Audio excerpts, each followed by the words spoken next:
Hi, you're listening to the She Speaks, We Hear podcast. This is a platform for British Muslim women to talk about the issues that matter to them. Muslim women have been identified as a hard-to-reach section of society. Our aim on this podcast is to get our voices heard. Hi, I'm Sharmeen Ziauddin and welcome to episode 14 of the She Speaks, We Hear podcast.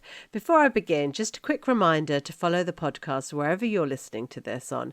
That would mean so much. And thank you to those of you who already have done that. We hear a lot about diversity and inclusion in the workplace, but to really understand its significance, I have an expert in the field to break it all down. Today's guest is Rukasana Bhaijee, who is a diversity, equity and inclusion practitioner with 10 years of industry experience in media, tech, professional services and higher education. She's currently working at Warner Brothers Discovery, and she's a passionate advocate for supporting underrepresented talent. So without further ado, I'll let her tell you all about herself and her work. Asalaam-alaikum, Rukasana. How are you? Welcome to the podcast. Walaikum-asalaam. I'm good, Alhamdolillah. How are you today? I'm well, thank you. I'm just glad it's Friday when we're recording this. I'm so happy that the week is almost over. Yes, me too. Me too. And I'm glad that hopefully the sun will be shining this weekend. I'm not sure about that, but I hope you're right. I hope it is as well. Right. So it's really nice to have you on. And one of the reasons why I thought it was really important to have somebody like you on is because, we hear these buzzwords all the time now, especially on spaces like LinkedIn, diversity, inclusion. But what does it all mean? So you are a diversity, equity and inclusion practitioner at Warner Brothers Discovery. So tell me a little bit about what that means and how you got to this place that you're at now. Yeah, thank you. First of all, thank you for having me. It's a pleasure to be here with you. And you're right, these are buzzwords that probably weren't around when I was in my banking career many years ago in the year 2000. I don't remember. In fact, it was in the year 2000. I was still at JP Morgan in a completely different role, and I attended my first diversity training. And even after I finished the training, I still had no clue what we'd been talking about. So it's definitely, they are buzzwords, but I would say when we think about them in reality and when we think about what they actually mean in organizations, they're critical to organizational success, regardless of your sector, regardless if you're public or private sector. If you're in the UK, they are critical to organizational success, and what they include, what they essentially mean.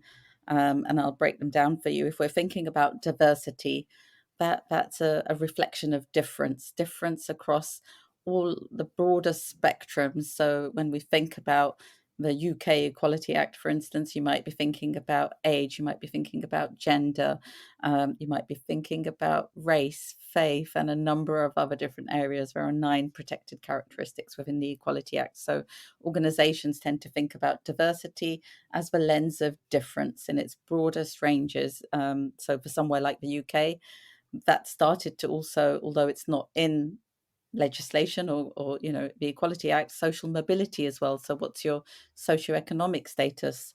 When organizations think about diversity and wanting or having the will to improve diversity, because we know that historically organizations aren't representative of society, and organizations are increasingly having an aspiration to be representative of the societies that they operate in, of the societies that they're a part of, but also representative of the demographics that they serve. And if you're producing products or output or have services that you want to target everyone in your society, or who's accessing your products and services, you will create better products if you have that difference within your organization, to bring to light things you've never talked about. So that's the diversity piece. Okay. When it comes to inclusion, it's if you have that difference and you have those individuals in your organization, when they're there, do they feel like they have a voice? Are they able to use that voice? Are they included in the same way as the majority group? So if I'm at an organization, for instance, do I feel included? Do I feel like, as for those on the podcast and can't see me, I'm a woman of color from South Asian background. I'm a visible Muslim. I wear a hijab. So as a woman who's a visible Muslim with a different racial background to the majority group, do I feel like I have a voice and I'm able to express my voice, my values, my thoughts, my point of view? And will it be heard? Is my voice valued? So, creating cultures of inclusion is also something that I do within my work, and really building that leader capability to lead with inclusion. It's just a good leadership capability that I would love all leaders in every organization to develop that skill. It's a skill that they will need to develop. And when it comes to the equity piece, it's a recognition that historically organizations may have thought about compliance and HR at this work with a HR lens. But when it comes to equity, I think organizations have now moved from a place of a focus on equality, and not all organizations, everyone is in their own journey, but not necessarily one equality and creating an equal environment, because we know not everyone starts from the same place. When it comes to breaking down privilege, when it comes to breaking down barriers, we know there are already systemic barriers in place within the way we have structured our organizations and access to certain industries and sectors. That means things are based on sometimes who you know, rather than what you know. So you may be the most qualified, but may still face resistance or barriers to accessing opportunities. So talent is everywhere, opportunity is not. So when it comes to equity, organizations are now working to think about how to create an equitable environment through breaking down some of those barriers, and providing the right access and support needed based on your difference, and recognizing that difference is strength. So you've been doing this kind of work for a while, but obviously in 2020, after the murder of George Floyd, it became quite apparent, or just more in the mainstream, that this was actually a thing.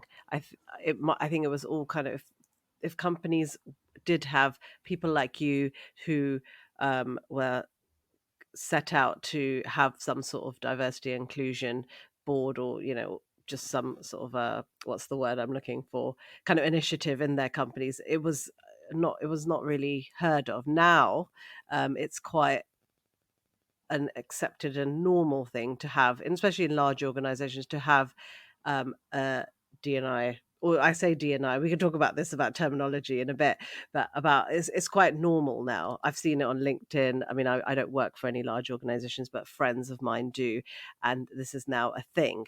So have you seen that change? And I mean, it came from a tragedy, but it's a positive thing, right? What's happened? Is it all just, like we said, buzzwords, or have you actually seen real change since 2020? Yeah, and it's a good moment to reflect, actually, because we're 2 years on from that particular moment. Yeah, so to go back to the question, I started this work 10 years ago, and um, getting starter roles in this space was, there were few and far between roles. In the UK, where I'm based, the roles were predominantly within the public sector, so government organizations, or I started my work in this space at Queen Mary University in London. So there were some roles within the private sector, so large organizations, global organizations. And there was typically a focus on gender in most organizations, I would say, again, linked to the compliance perspective. So most organizations will have had a focus on this, but it was fairly quiet, and it was fairly because they needed to be compliant because of the risks associated if they don't get this work right. So risks of discrimination claims, bullying, harassment claims. So it was, and historically it was linked to difference and a lack of understanding around the difference of others. So the work did center, depending on the organization, it did center predominantly on gender. And with the introduction of gender pay gap, again, another hook for organizations to focus on work like this through the lens of gender. And it was all too easy to not focus on the race piece in markets like the UK, but across Europe, Middle East, Africa, APAC, LATAM, North America, I think, has had that focus on race. But in other areas, and even though North America had the focus on race, it was still something large organizations would shy away from. It was too difficult, they didn't want to talk about it. And even if anybody did look back at my LinkedIn, they would see whenever I was doing a public speaking event, even in my time in consulting at EY, I was trying to encourage organizations to talk about race equality, to manage race equality in the same proactive way that they did gender equality. So it was something that was top of mind for me and a few other practitioners out there, I would say, but not top of mind for organizations, purely because it was uncomfortable and not something that in many places has been legislated by law, unless you're in South Africa, where even reporting on race is part of your legislation and part of the metrics. But still challenging, I think, in many places it was easy to say, oh, we don't have enough. We don't have enough data. We don't have enough. And it was always a need for more evidence. I think what's happened since George Floyd's murder is organizations don't have that get out of, I can ignore this.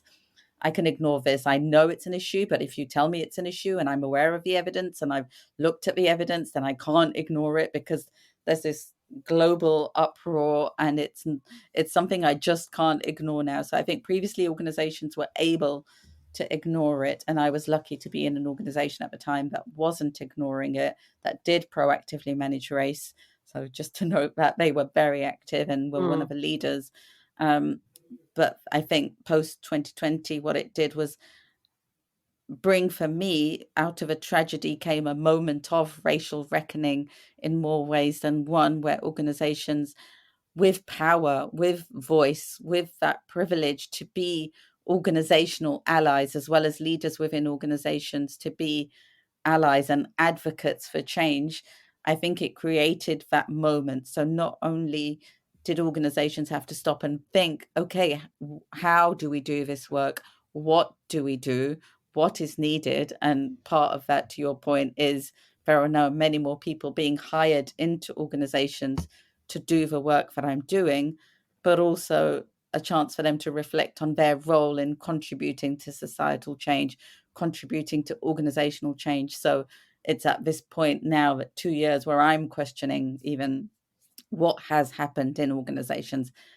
Are these people that have been appointed, recruited, figureheads, or are organizations actually putting in the work so that it's leader led and those individuals are acting as consultants? So I see myself as an agent of change, but it's the leaders in the organizations I've worked for and with that are hopefully building those behaviors for long-term change in their leadership and management styles to lead inclusively.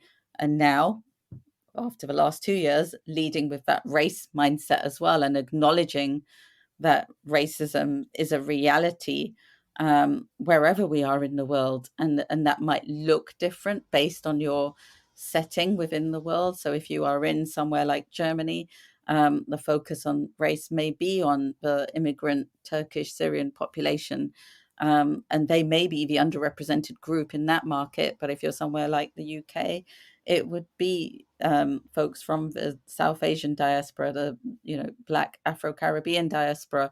That is the reality in the UK, and that hasn't changed in my working time. And I'm hoping with this focus now we can start to shift some of those built systemic barriers that have existed.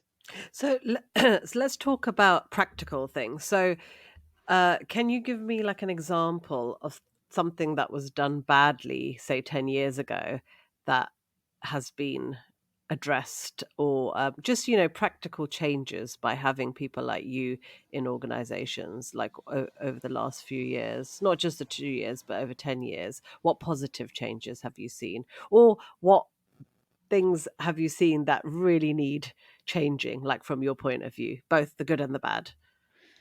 Yeah, and I think this work has evolved even in the time that I've been working in this space for the last 10 years. So potentially 10, even if I think about longer than that, if I think back to when I was in banking, some of the hygiene on creating cultures of belonging didn't exist, like access to, if you're a mother, access to feeding spaces, or if I'm a mother going back to work and I go somewhere and pump some milk. That didn't exist even when I was having the conversation about return to work many years ago. So the basics around hygiene, like multi-faith reflection prayer spaces, perhaps didn't exist in the same way that they do now. So what I think has evolved is because that initial focus was on around compliance and the basics and the hygiene. I think some of the hygiene is in place.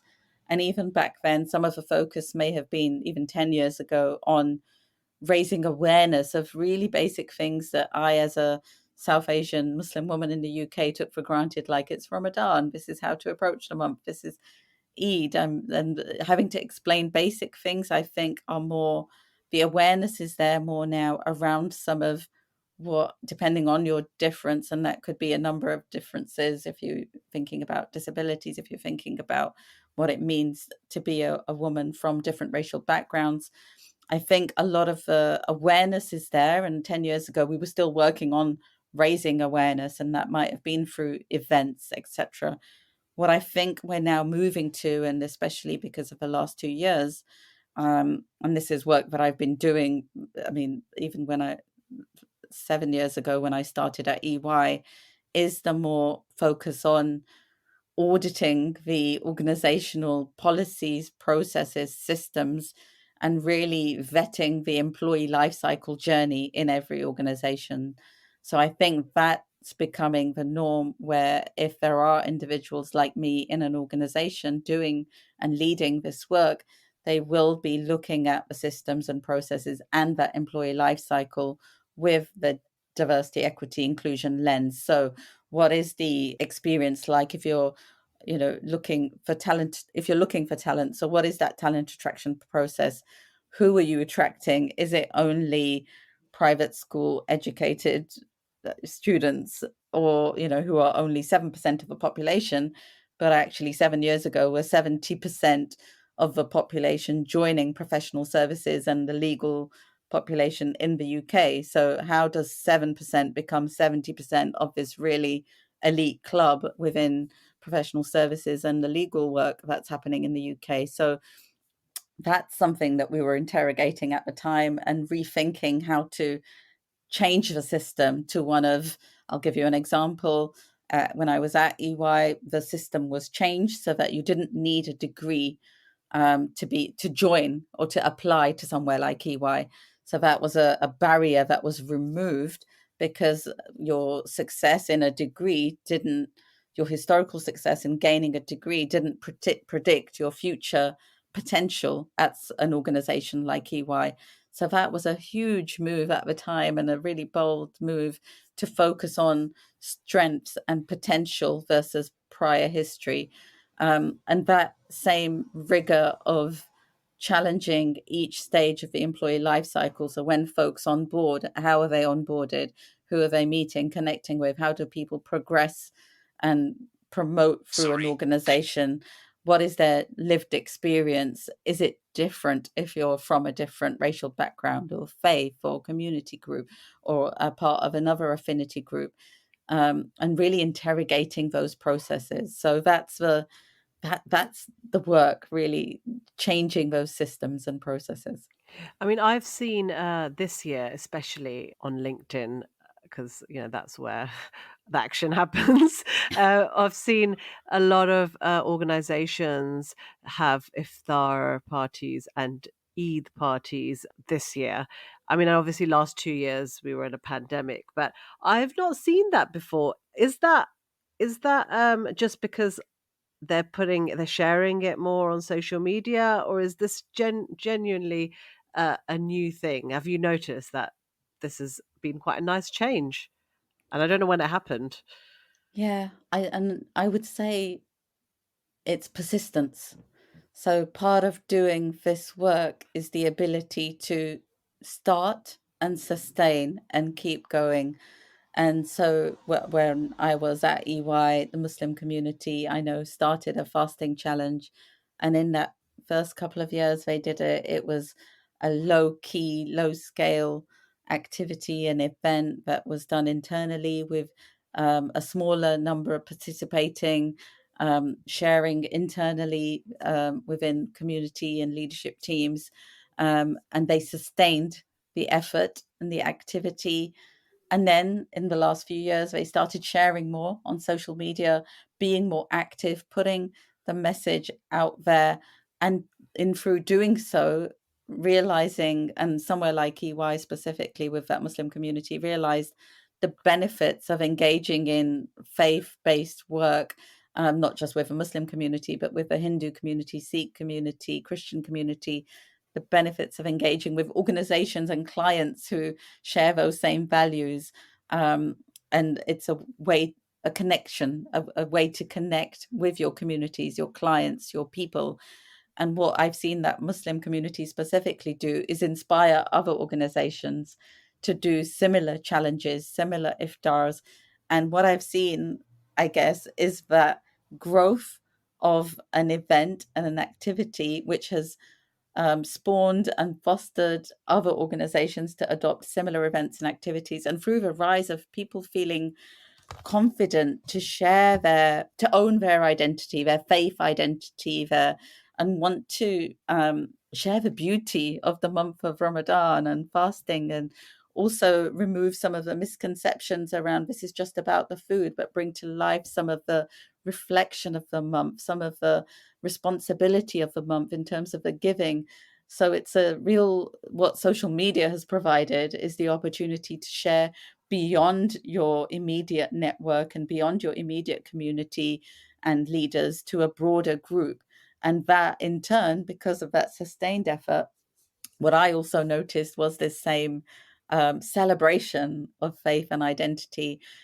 Is more leaders, like senior leaders at the highest levels, were getting involved in these activities and participating in videos that you know, the type of videos we see Sadiq Khan or Boris Johnson we would expect as Mayor of London and Prime Minister doing these videos. What it was great was we saw senior leaders in really large organizations participating in these videos. And yeah, for me, definitely it was a moment of reflection this year, and like we've come a long way, and it's through that sustained model. And with any of this DEI work, I know we're talking about faith specifically, but with any of this work, it's the small actions done consistently over time with repeated effort that lead to that long-term change. Because there's, with any of this work, there is no silver bullet. There will need to be lots of effort, lots of activity, lots of input at different times of the year, um, and sustain. I mean, I think if I was working in an office and somebody who wasn't Muslim said they're going to fast because I mean, I would find it the most lovely thing.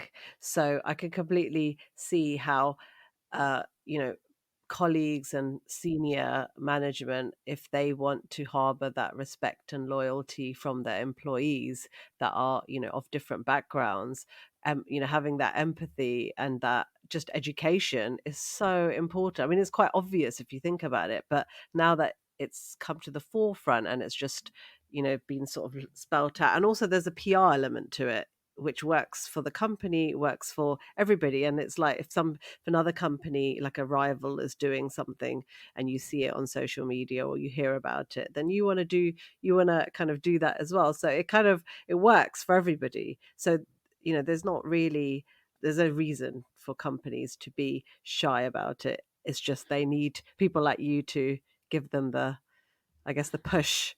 Yeah, 100%. And I think that's been the other another factor of the last 10 years. There has been study after study after study from large organizations like Deloitte's, the McKinsey's, the Boston Consulting Groups, sharing the benefits of doing this work, proactively improving the diversity of your organization, creating inclusive cultures, leads to better products, better outcomes for your people, outputs for your clients.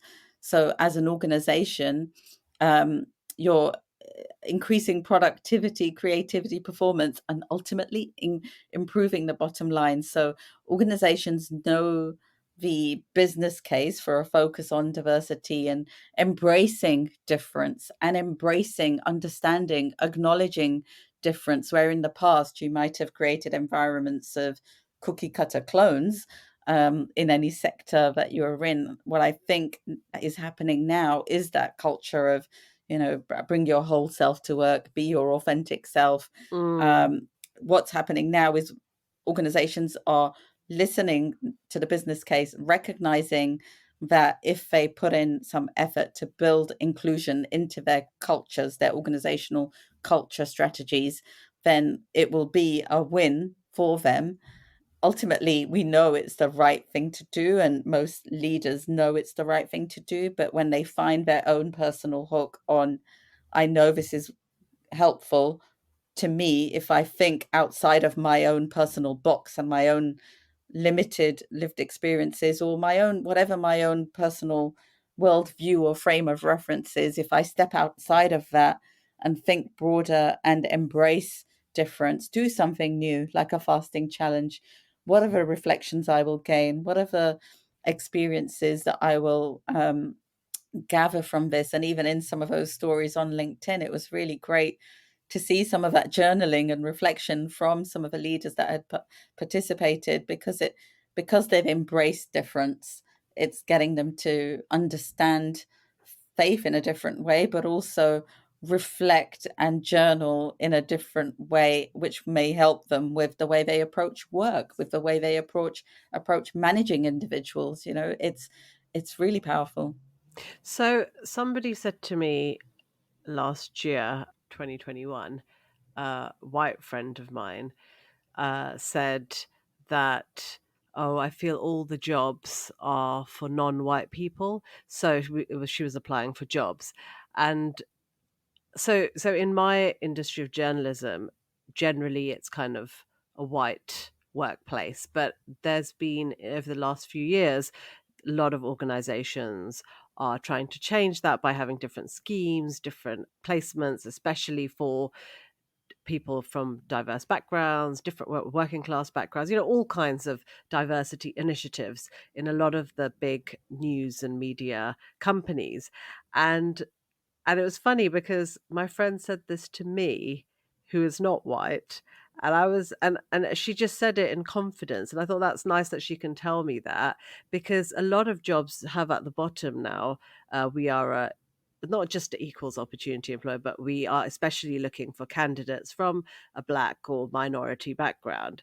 And as a white working class girl, she felt excluded. So how do we tackle that? Because there's many people like that who will be thinking the same. And she's a Yeah. very lefty liberal person. So that was, a really interesting take.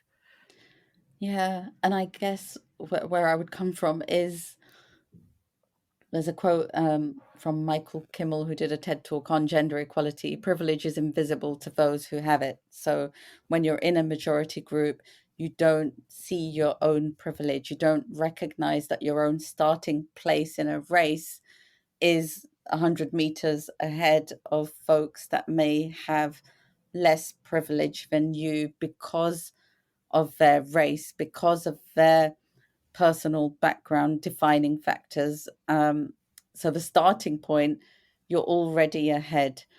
And what they don't also realize is that positive discrimination, I would openly say, and positive discrimination has been happening for a number of years for that majority group. So if you're in the UK, if you're listening in the UK, it's, if you're in the majority group, which is if you're a white individual, you are more likely to get through processes because the skin color isn't a barrier. We know that there has been a bias towards the majority group historically, which is why organizations have taken steps to recognize through statements like the one you've just mentioned at the bottom of a job description. So it's a positive action statement. It's a recognition that historically organizations don't have the representation of the available talent pool of the underrepresented population in a place like the UK, for instance. Even when I was working in tech as an organization, the tech organization I worked for recognized that we didn't have the available talent pool of women across Europe, Middle East, and Africa that were in the talent pool because of systemic barriers, media representations of what it meant to be a person in tech, focused potentially on bro culture. And that wasn't the case when tech was evolving back in the 70s and early 80s. There were more women in computer science, and over time, because of systems, because of media representation, etc., the narrative around what it meant to be a person in tech changed. So all that to say, what organizations are doing, as well as recognition that positive action is needed, because women, people of color, are underrepresented in almost every sector of the UK market, of the European market. There is a recognition that the majority group are feeling diversity fatigue without recognition of the full challenges. So I think what organizations are doing, certainly the organizations I've been a part of, is also bringing everyone into the conversation, a recognition that some differences aren't visible. So, depending on those differences, disability might not be visible. So you may look like you're in a majority group but have a disability. Sexual orientation might be another area.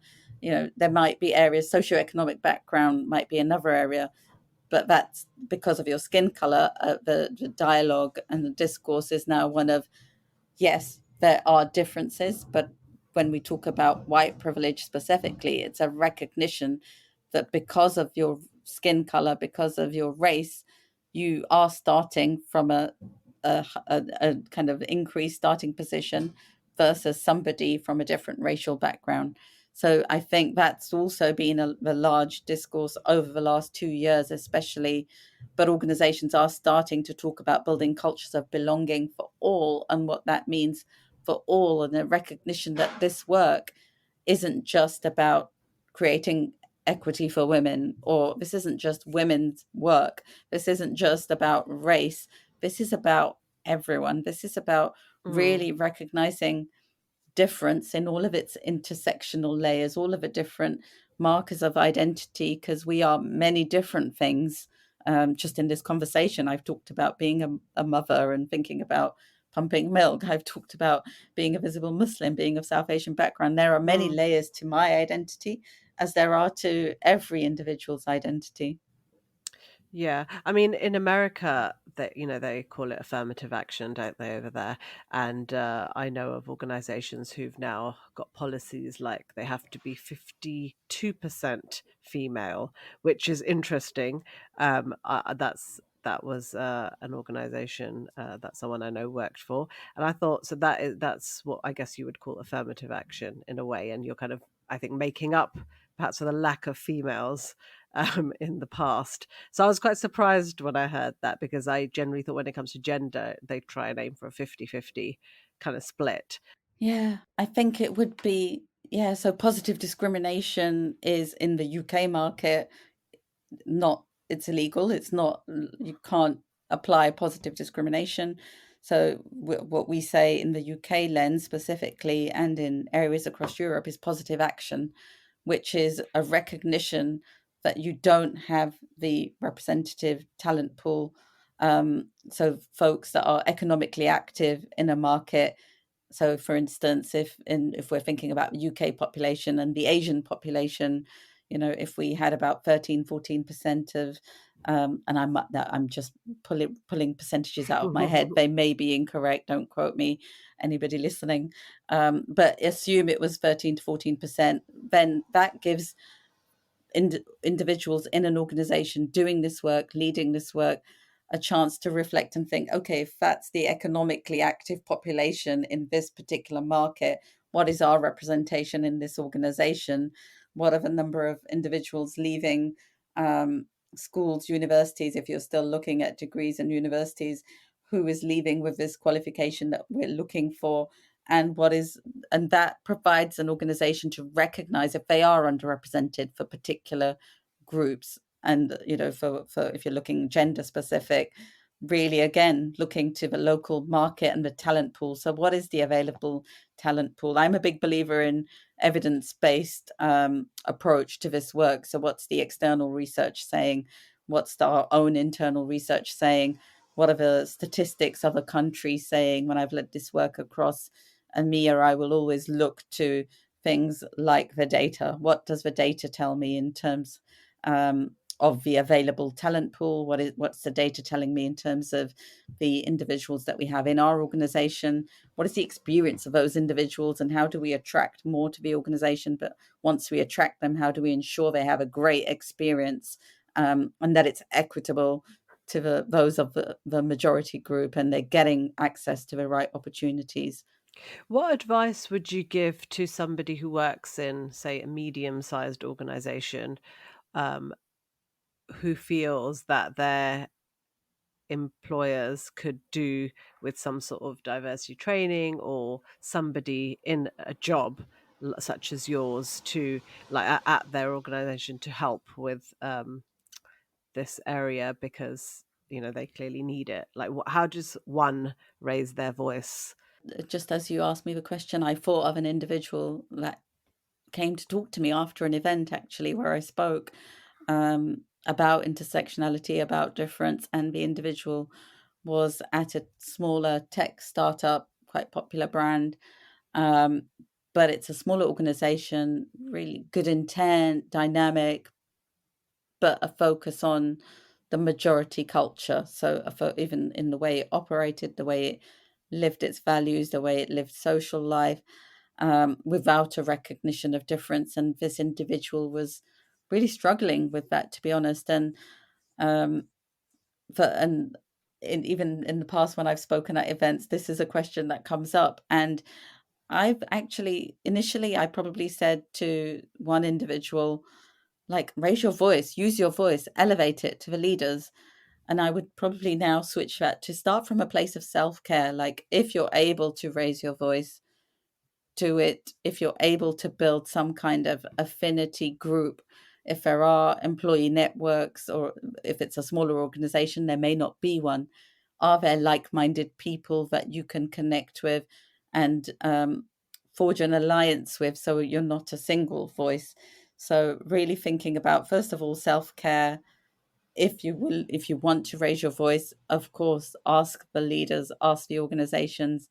We're talking about LinkedIn posts.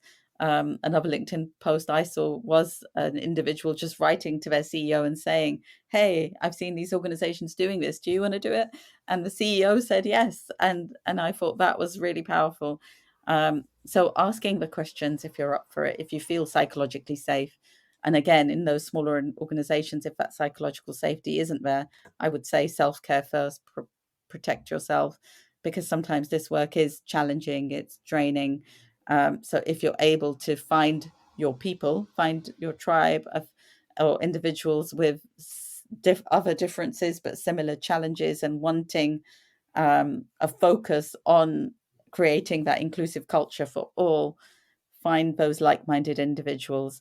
And if some of the even basics aren't there, who else can you pull in? Could you pull in somebody from a different organization to come and share experiences? Could you suggest, so it's not necessarily you raising your voice, but you suggesting that the organization talks to somebody that may be willing to lend an ear on what their experience has been. So I think there's a number of ways to tackle that initial conversation, and that may then lead to other conversations on how do we drive this work internally. Is it about building business resource groups that we can consult with on key decisions to think about whether we're adopting inclusive design in our processes. So I think sometimes it is thinking about how to approach that initial challenge or question to leadership. Yeah, I mean, I think nowadays the younger people and the next generation, they're very vocal about their backgrounds. A lot of them are anyway. Whereas I think our generation before us, we were kind of like, or our parents' generation were very much get your head down, do your work, stay quiet, don't need to bring talk about your culture, religion, whatever. Just get on with your work. And that was very much the attitude, because that's it was an immigrant culture, and that's just the way it was. And I think it's nice that these kind of things are considered important.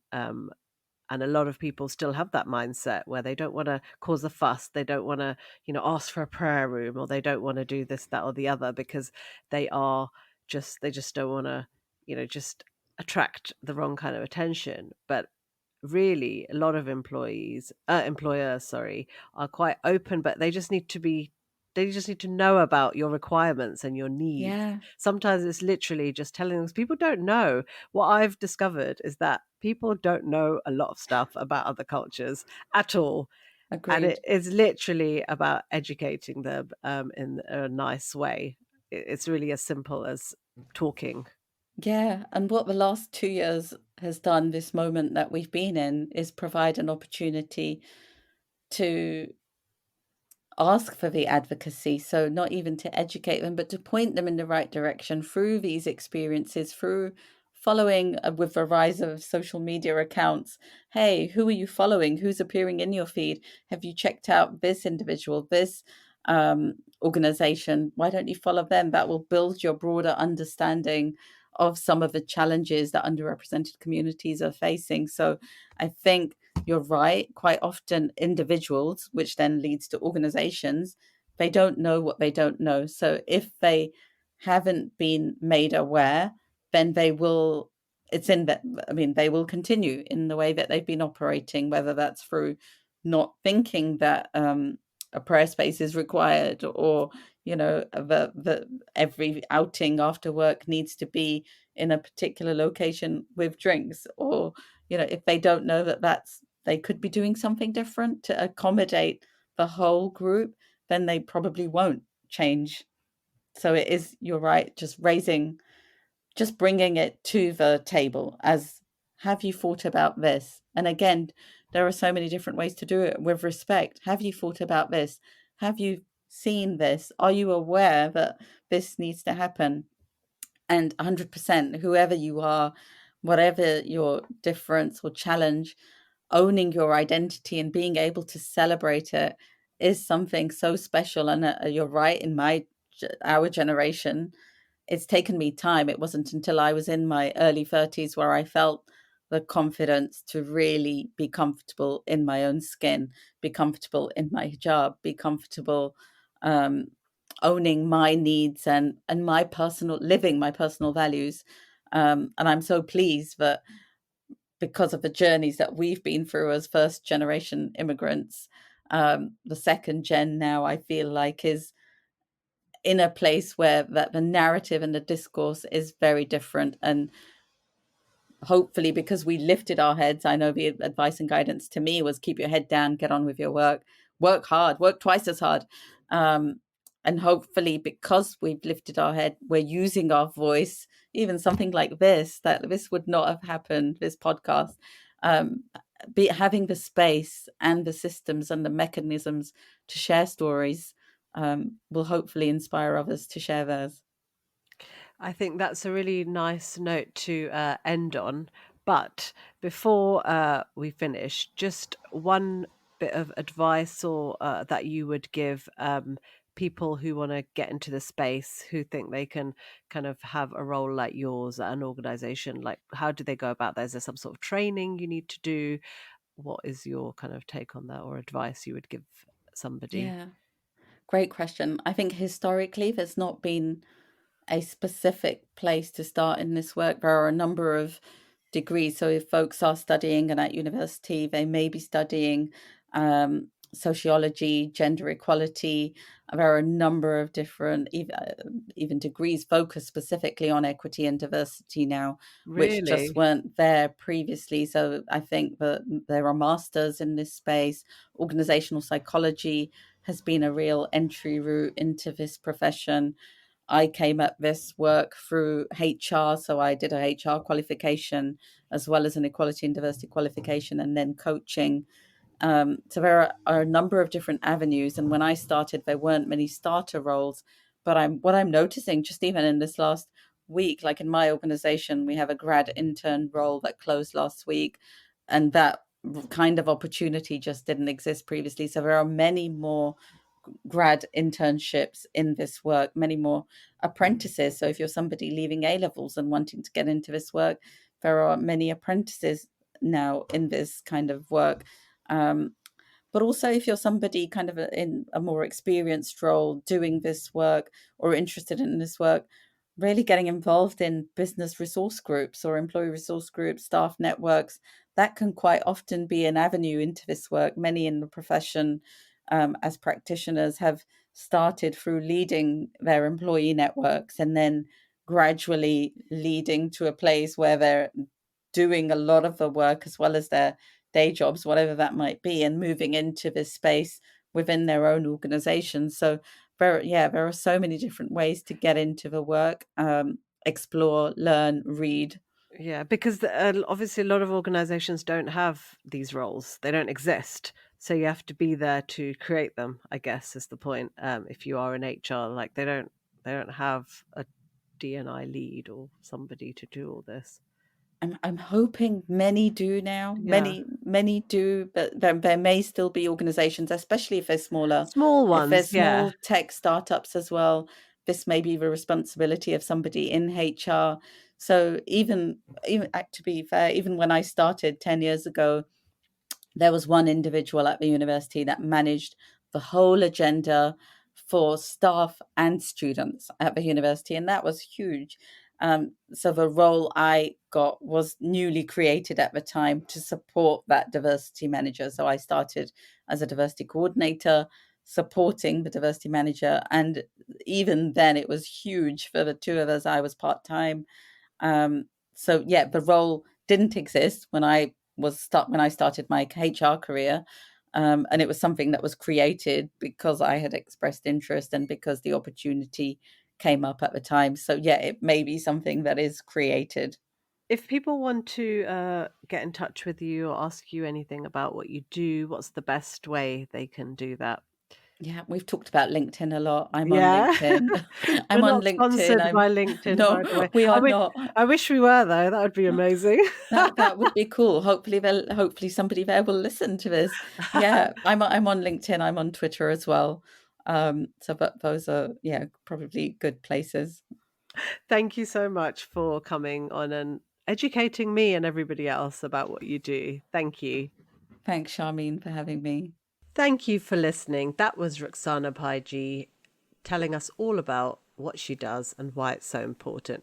If you liked what you heard, please rate and review this podcast as it'll help others find it. Do follow so your podcast app will update you with the latest episode. You can also follow us on Twitter, Instagram, and LinkedIn. Just search She Speaks We Hear. You can also visit our website, which is www.shespeakswehear.com, or email us on shespeakswehear@gmail.com. That's all for now. See you next time.